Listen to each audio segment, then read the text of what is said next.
Welcome to my studio. My name's Elizabeth Bostic, and today we are painting a beautiful watercolor of the Misty Blue Ridge Mountains. For the watercolor that I'm using today, I'm using the Rosa Gallery Botanical 28 colors, but you can use any watercolor that you have at home that you enjoy using. And the paper that I'm using today is the Arches 140-pound cold pressed paper. I've cut it to a 5.5 by 7.5 inch size, and the tape that I'm using, I cover about 1/4 of an inch with the tape. What you see here in the dish are washes that I made and used the day before, so I'm adding water to them, reactivating them, and adding a little bit more color and water as well. For the colors that I'm starting with a combination of yellow ochre and just a tiny bit of madder red. So it's mostly water, a little bit of yellow ochre, and a tiny bit of madder red. Once I have this mixed up, it's about, I'd say, tea consistency. It goes on very, very light. I'm putting it on about 2 inches from the top.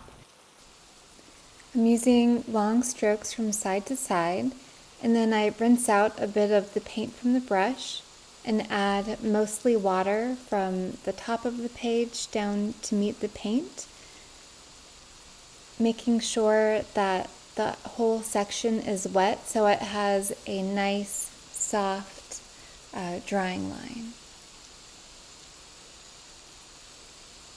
This will be the very top of the sky, and I'm going to add just a little bit more of the yellow ochre into it as well.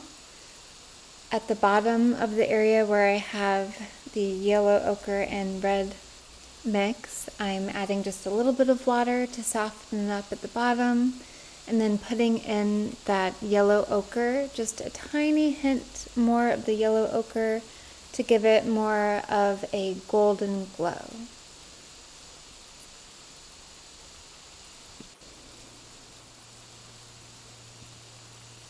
I then rinse out my brush completely, so I just have water on my brush, and I add water to the very bottom of the painted area and make sure that it will blend nicely together and have a very soft drying line. So once the sky is completely dry, I used a hairdryer to make sure, we're going to put down our first Blue Ridge mountain line. For this color, we're using ultramarine blue, turquoise, and a tiny bit of black. It's also very watered down, but it's a little bit thicker or more colorful of a wash than the first one. So just a little bit less water to make sure that that blue really shows up nicely on your paper.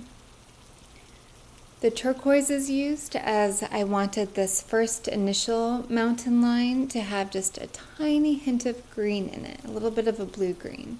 And then it has the ultramarine blue and just a teeny tiny hint of that black. After putting down the initial color, I rinse my brush out all the way so that I'm pulling the color down from that top line into the water, and you can see it gives that misty effect as the color is being pulled down by the water to the lower section of the paper that's wet with just water.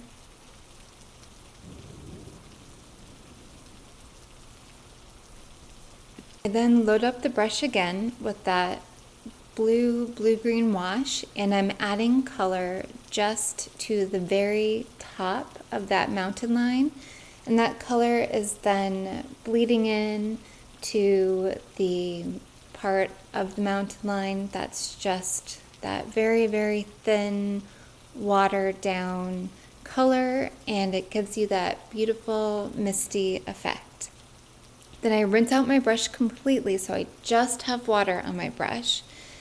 And I'm going to take the brush and touch it to the bottom of that mountain area and soften up that drawing line so that as it dries, it will leave less of a harsh line and be more almost cloud-like, give a very soft drawing line. So once that's completely dry, again, I used a hair dryer.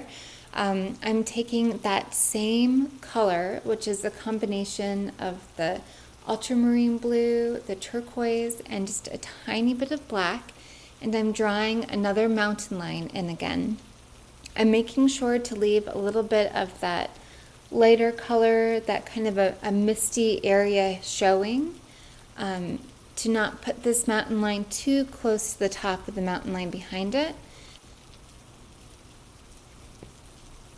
I then add one more layer of this color right on top of the first layer of the mountain line, as I want these mountains to get darker and darker values of blue the farther, or shades of blue the farther they go down the paper. After adding that second layer, I rinse my brush out completely so I have just water on my brush and I'm touching the base of that second layer of paint and I'm bringing down that color into the water so that it creates that misty mountain effect. I bring down the watered down paint even further and then add more into it as I want this section of mountain to be darker than the one behind it. Just like the one behind it, I want it to get lighter as it goes down towards the bottom of the page.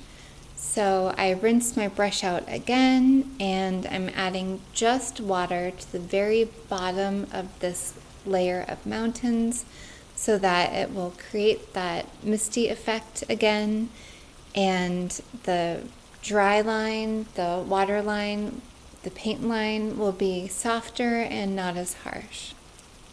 That way it's easier to paint over it without showing a line underneath the next layer. Once that second layer of mountains is dry, I use the hairdryer again for that. I go back into that same color of a wash and start the third layer of mountains. It's done the same way, where I first draw the top line of the mountain and then go back in with just a little more paint, as I am wanting these layers of mountains to get darker and darker little by little as we go down. Then I rinse my brush out and I'm adding just the water to bring down that paint towards the bottom of the paper to give it that misty blended effect. And then, as with the last two layers, I'm adding just water to the very bottom so that it has a softer drying edge, and then adding a little bit more color to the very top, to that mountain line, to make sure that it is going to be just a little bit more saturated in color than the layer above it. The rest of these mountains are all done in pretty much the same way until we get to the one, I think it's the third mountain layer from the bottom, where they are close enough to you and the top of them kind of looks like a little bit more like the trees that you would see in the distance on the very top of the Blue Ridge Mountains. So I've sped up this process until we get to that layer of mountains where you can see a little bit more of the tree shape. And I will slow it back down when we get to that point to talk to you about how to do that. So here we are at the first of the layer of mountains where it does look like you can see just the very hint of the tree shapes. And how I am doing that is I am taking the brush that I'm using, which is one of my favorite brushes at the moment. Whoops, I just dropped one. It's called a pointed oval wash brush, and this has a little tip on it that you can use to make those tippy top of the tree shapes. Now you don't need a pointed oval wash brush to do it. You can use the tip of whatever brush that you are using, and you can make those little treetop shapes. I just happen to have used the pointed oval wash brush, but you can use a round brush, you can use a flat brush to make those same shapes. With this mountain layer being towards the bottom or the base of the paper, I'm going to take the color and bring it all the way down to the bottom of the paper so that the next layers of mountains will be the darkest value. They'll start off with a little bit of color underneath them, which will help them be as dark as I would like them to be. So I'm making sure this whole section of mountain is very wet and that the color is coming down. And then I'm adding ultramarine blue, a lot of ultramarine blue and a little bit of black. And I'm going to be adding this to this entire section of mountain, this entire layer. So I'll start at the very top and add it in just a little more thickly or just a little more intensely maybe, it's the right word, at the very top, just dabbing that color in, and then using the wet brush with the color on it, bringing it towards the very base of the paper, making sure to go back into that color to keep it nice and rich and a darker shade all the way to the very bottom of the paper.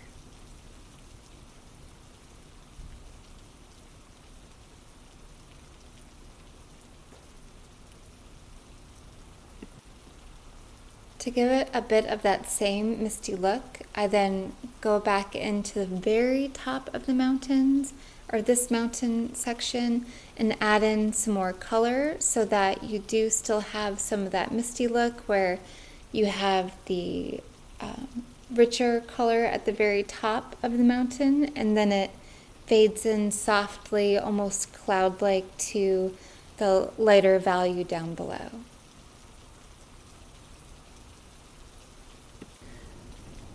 For this next mountain layer, I want it to be even darker than the last one that we added. So I'm adding more black to the ultramarine blue. For this layer of mountains, I'm starting with that tree shape by using my brush on its side so that I'm getting the thinnest area of the brush possible and making those little tree shapes. Just at the very tippy top, I just want that little bit of like a hint of the tippy top of the trees in the distance. And as you could see, I did drop a little bit on the paper, a few droplets, and what's nice about watercolor is if you get it quick enough and the color isn't super staining, you can pick it right back up with a paper towel. So I'm making sure to bring this color all the way down to the very bottom of the paper with my wet brush, and then I'm going back in and adding some of the paint from my palette right to the very top of that tree line so that it gives a bit of that misty effect again, where you have the darker color, the darker value, that darker shade right at the very top of that mountain line, the top of those trees. And then because the paper is very wet below it, it fades in softly, gives it that soft cloud effect, that misty effect as it dries. So once that is completely dry, I'm trying to figure out where I want my very last mountain layer. So I use the paintbrush to try to figure that out. I think that's a good idea to visualize it. And then using that same color, which is the ultramarine mixed with the black, I add in that very last line of mountain. And as I do it, I'm not sure quite how dark I want it to be. So I start off with it very transparent and then go ahead and add in that rich, deep color, as I do want it to be kind of more of a high contrast. And then I'm adding the richest, thickest, darkest color to the very top of it and making little flicks out with my paintbrush to try to give it the effect of grass, little bits here and there growing along the mountainside. And I do that with the same brush. And then I add some clean, big droplets of water. I drop them in there so that it pushes the paint away and gives it that starburst effect.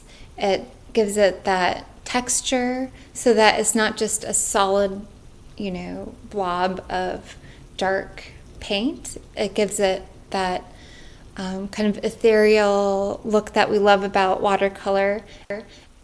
Usually I try to avoid blooms, but sometimes I enjoy using them to add a bit of texture to a large area of color. For the pine tree, I did accidentally delete the initial painting of the first layer. I apologize. So what I did is I drew a straight line from the base of the tree all the way to the top, and then using a more watered down wash of the same color that I used for the last bit of mountain, I did what I'm doing right here, where I'm doing just little tiny dots of color, and starting from the middle of the tree or the trunk, I go out into little branches. And after that first layer of kind of a light blue-gray is dry, I go back in and do a second layer to darken up the tree a bit, to add more dimension to it. And that's what I'm doing here. This is the second layer of watercolor, where I'm going back over what I've already done in some sections. Some I'm leaving more of a light color, a lighter value. And then I'm adding some even darker areas so that it doesn't look quite as soft and transparent, so that it gives it a little bit more weight to the tree. So here I'm adding in that darker layer. I guess this would be the second layer still in this area of the tree, but I'm making it a lot darker so that there's less of a difference between the tree and that last layer of mountain. I do want it to look like it's a bit in the distance from where you're standing, so that maybe it's over that edge of mountain, just a little bit down the mountain a bit. And so you're not seeing the entirety of the tree, you're just seeing a portion of the tree.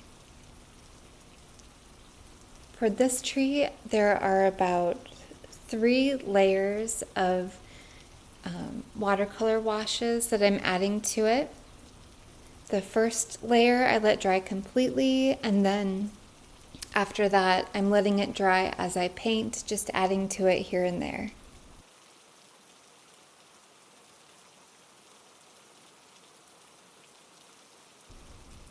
Well, I was very happy with the way that the blooms had dried in the very darkest and last layer of the mountain.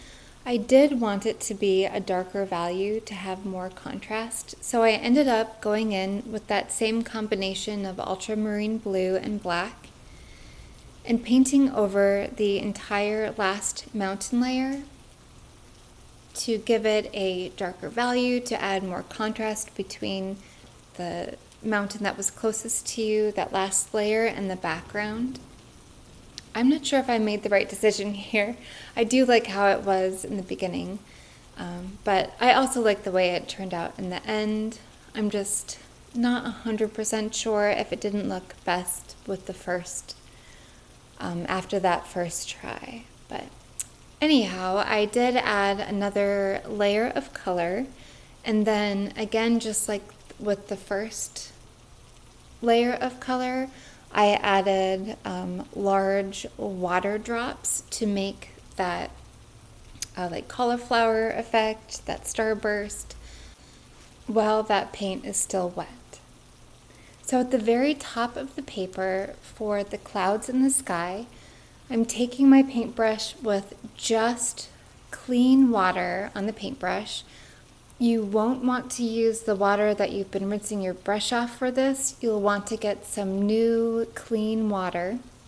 And using your brush, you'll want to paint that clean water all over the area that you're going to use for your sky. Being very careful when you are touching your brush to where that top of the mountain range is, so that you don't go over that line of mountains. Then after that whole area is nice and damp, you're going to start your clouds. And for these clouds, I'm using just a little bit of that black mixed with the ultramarine blue, where it's more gray than blue, it's more black than blue, but very watered down. And using just a teeny tiny bit, I'm dotting it onto the sky, and you can see how quickly this paint moves into the wet area of the sky. The wetter the paper is, the faster your paint will make that very soft cloud shape. You can tell that the paper on the left-hand side and in the middle of the painting is more wet than the paper on the right-hand side, as the cloud on the right-hand side, that paint was not moving very fast. I actually had to add some more water onto the paint line to soften it up. But the paint on the left-hand side moved very quickly. It really made a very soft cloud-like shape. So then I'm adding a little bit of shadow to the base of the clouds, and you can see the paper is still damp, so it's not quite as wet as it was, but it's still a bit wet, it's still damp, and so that paint isn't moving as far. It's staying more in a smaller area, a bit more in place where you put it, but it still has that soft effect as it's drying, not quite a super harsh line, more of a soft drying line. This next layer of cloud that I'm putting on the paper is a bit more dry underneath it, so you can see how it leaves a harder drying line. It stays where you put it, except for where in the center of the cloud, the cloud is damp itself, so that that top line of the shadow has a more soft drying effect, and that bottom line of the shadow on the cloud has a more hard line effect. I then am manipulating that color a little bit in the center of the cloud, where I'm moving it around just a bit to soften it up.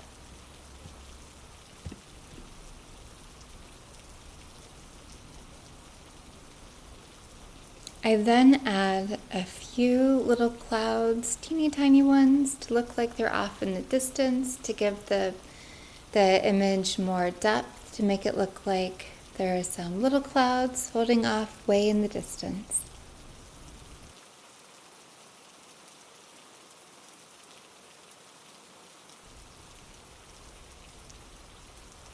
For the final touch of this painting, I'm adding a bird in flight. For this bird in flight, it's very simple. It's basically a little dot in the center and then two swoops, one out on either side.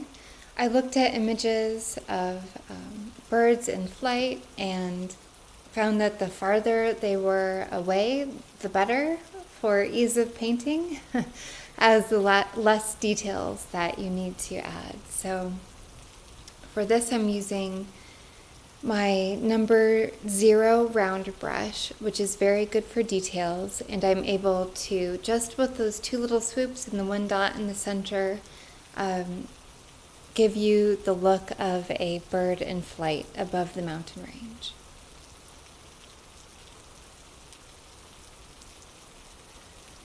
Well, there you have it. It is completely dry. Make sure it is completely dry before you remove the tape. To remove the tape, I like to remove it at an angle away from the painting. So if I do get a tear, it tears out away from the painting and not into the painting. Well, thank you for joining me today. I hope that you get the chance to create soon, and I will see you next time.